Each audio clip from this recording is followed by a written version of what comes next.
This is the next to the last day we have to hunt in muzzleloader season, late muzzleloader season here in our area. It's a beautiful day out, mid-20s to upper 20s in temperature range, and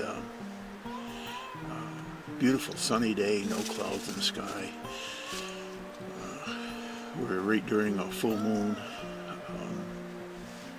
session, and we've been sitting. This is about 11:15, going on 11 o'clock in the morning, and we've been sitting since before daylight, and it is absolutely nothing moving today. We haven't seen a single animal, squirrel, rabbit, coyote, deer, anything, and very few birds. We hear crows and geese, but that's about it. So we have one more day.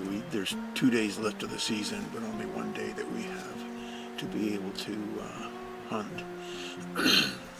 Heading back into our hunting area just to pick up our pop-up blinds and some of our equipment that we left there, and a little bit of snow, so I've got a sled along to help pull these things out.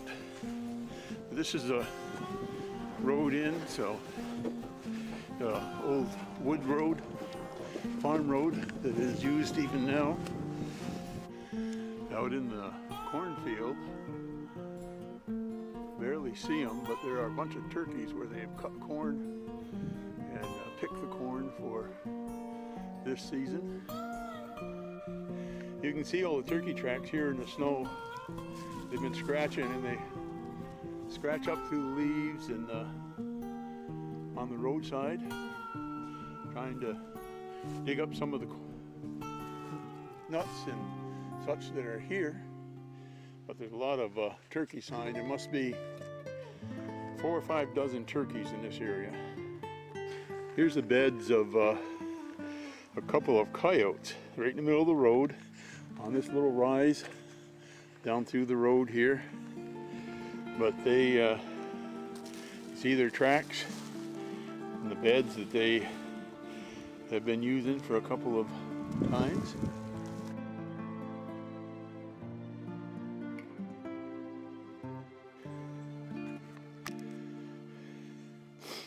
Here's our first pop-up that I'm going to retrieve today, and it shouldn't take more than just a few minutes to take it down and get it packed up and ready to go. I'll set this up so that you can watch the process.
This is the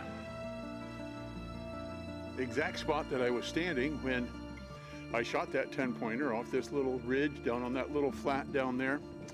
And right past that, there's a broken stub right there in the middle of the viewfinder. And he was just about 10-15 feet past that stub when I pulled the trigger.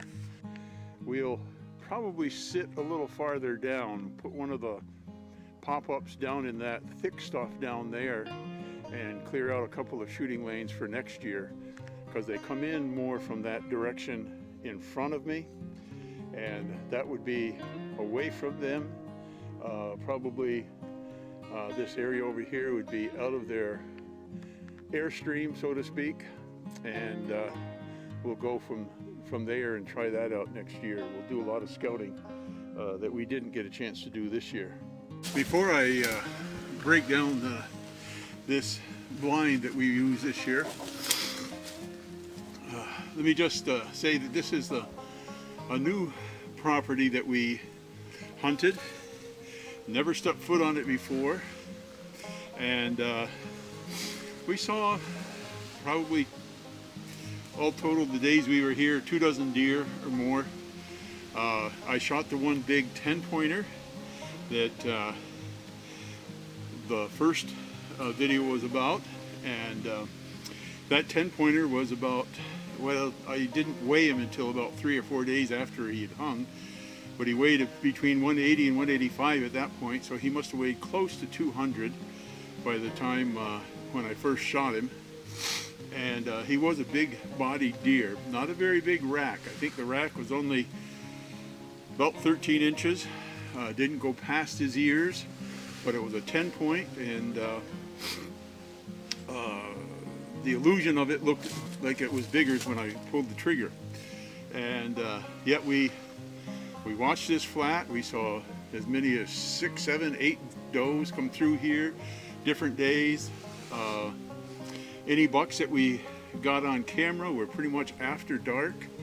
A couple different nice spike horns, and one small spike horn with spikes probably just about legal, and one 6 or 7 pointer with a nice wide rack. His was probably 15 inches across, and so there were some deer in here, but connecting with them we didn't do so well. We ended up the year with just the one big buck, and we didn't even fill the antlerless tags for our muzzleloader. They just did not come back. They did not show during the daylight hours. They showed every night almost. There were deer on the trail cams, but not during the daylight hours. I don't know what changed. Right up until the last weekend of the rifle season, they were coming out regularly, and then all during muzzleloader they just disappeared. So we'll set up a little differently next year. Some of this will be the same, but we'll overlook some of the same areas, but we'll spread apart a little bit so that we can cover a little more area and see if they have alternative routes down here.